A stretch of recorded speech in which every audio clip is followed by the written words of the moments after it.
Good morning, my dear students. Once again, I am welcoming you on this online class. Last previous two videos, what we learned, I taught you the story of this lesson. After listening story, are you tried to read this lesson in your home? If not, let us start with me. But you have to do one task. Your textbook, page number 25, you must have to complete it. Yourself, you have to complete and you have to, whatever your answers are there, you must have to submit to my personal phone number. So at the beginning of the story, what I said, it is an autobiography. What is the meaning of autobiography? Autobiography is the story of a person's life written by persons himself or herself. What is the meaning of autobiography? Autobiography is the story of a person's life written by the persons himself, while biography is the story of a person's life written by somebody else. There is a difference between autobiography and biography. Biography, person's life story only. Who is writing? Somebody else. Autobiography, who writing? That person himself or herself. Now we will read the autobiography of Anandi Gopal, the first Indian woman to receive education abroad and obtain a medical degree. How did she achieve this? What were the obstacles faced by her? What made her desire to become a doctor? Read her autobiography to get answer to this question. So, let us start the lesson. Page number 26, paragraph number 1. Follow your textbook while I am going to teach you. I was born on 31st March 1865 as Yamuna Joshi in Kalyan, a small town near Mumbai. My family used to be the landlords in the town, but they had lost their riches. When I was 9 years old, I was married. My name was changed to Anandi. Autobiography. She told her, she only telling this story. Autobiography means that original person, himself or herself story. What she is telling, I was born. I was means who? Anandi Joshi was born when? On 31st March 1865, Kalyan, near to the small town near to the Mumbai.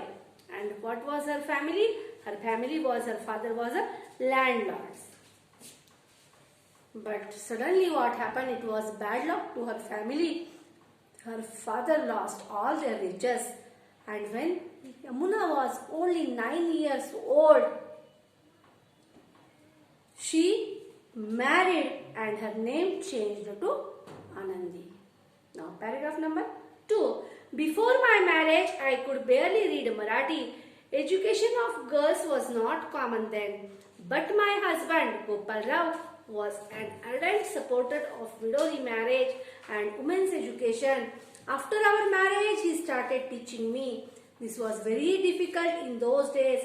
A husband didn't even speak directly to his wife in front of others. In the beginning, my husband tried to enroll me in the missionary schools, but that did not work out. We had to move from Kalyan to Alibag to Kolhapur and finally to Kolkata, where he was left free to teach me. Second paragraph, what she is telling, just when she was 9 years old, she married. And when her marriage over, she was barely means very rarely, it was very difficult to read even. Though her mother tongue was Marathi also, it was very difficult to read her Marathi.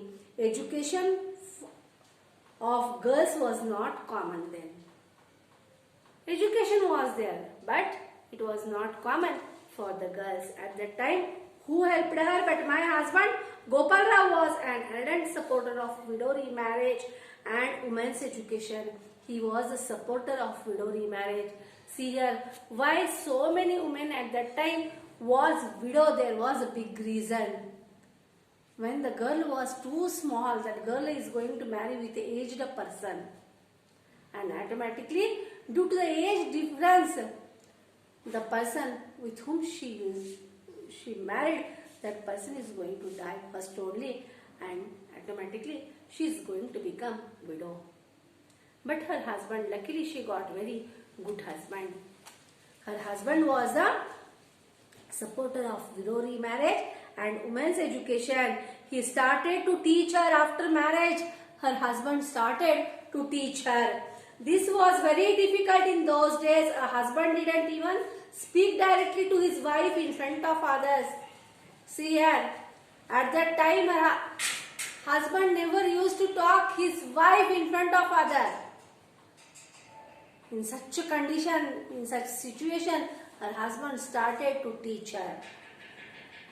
In the beginning, my husband tried to enroll me in the missionary school. At the beginning, her husband tried to admit her where in the missionary school. But they did not work out. We had to move from Kalyan to Alibag. From there they were moved. From Kalyan to Alibag they went. Alibag to Kolhapur they went. And finally where they went?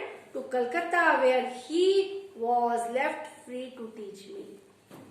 Finally where they went? Finally they went to Calcutta, and there he left her free to read. After my rapid progress, my husband was insistent that I should acquire higher education. In those days, female doctors were not available in our country. Many women reluctant to approach a male doctor would suffer a lot as a result. I myself had lost my infant son when I was 14, so I decided that I would like to be a doctor. When she was just 14 years old, and she went for her delivery.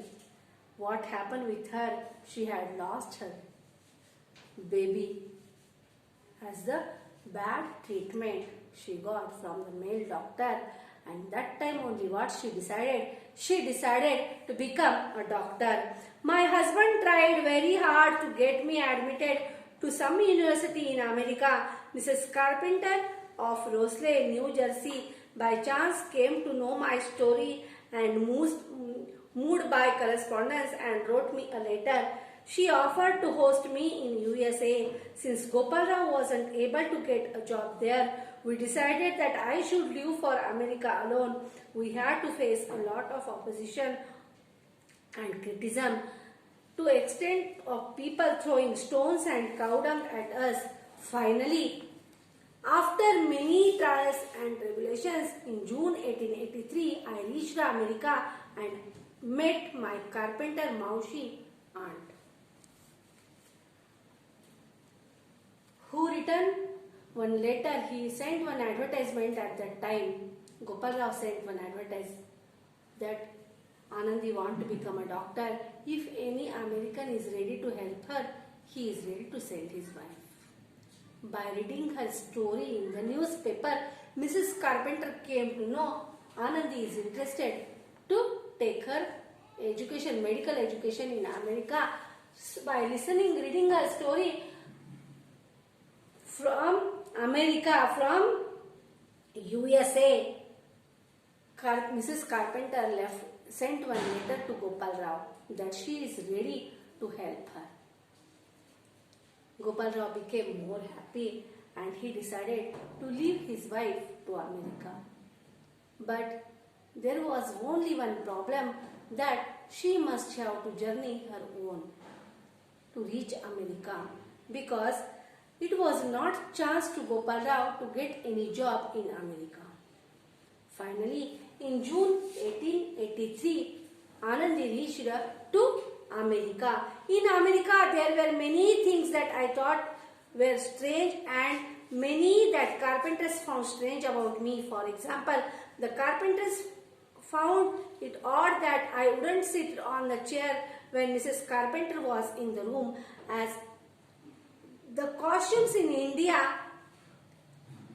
Then I was astonished that They didn't bath every day. Other things like my clothes, my not eating non-vegetarian food was also very strange for them. Carpenter Maushi took care of me as if I were her own daughter. She cried like a child when she left me at the Women's College in Philadelphia. What happened? Now listen here carefully. When she reached to America in 1883, Mrs. Carpenter welcomed her. She welcomed. She took her to her house. But some things made trouble to whom? Trouble to Anandi. What was those things? For example, the carpenter found it odd that I wouldn't sit down on a chair when Mrs. Carpenter was in the room. When Mrs. Carpenter was in the room, Anandi never sit on the chair. It is an Indian culture. Fact or not, we are giving our respect. We are not sitting in front of elders. We are giving them first place to sit. It was different. And what she has, Anandi what got surprised that those people, American people, are not going to take bath every day. Other things like my clothes and my not eating non-vegetarian food. Anandi was not eating non-vegetarian food. Carpenter Maushi took care of me as if I were her own daughter. Mrs. Carpenter took her more care as she was her own daughter. She cried like a child when she left me at the Women's College in Philadelphia.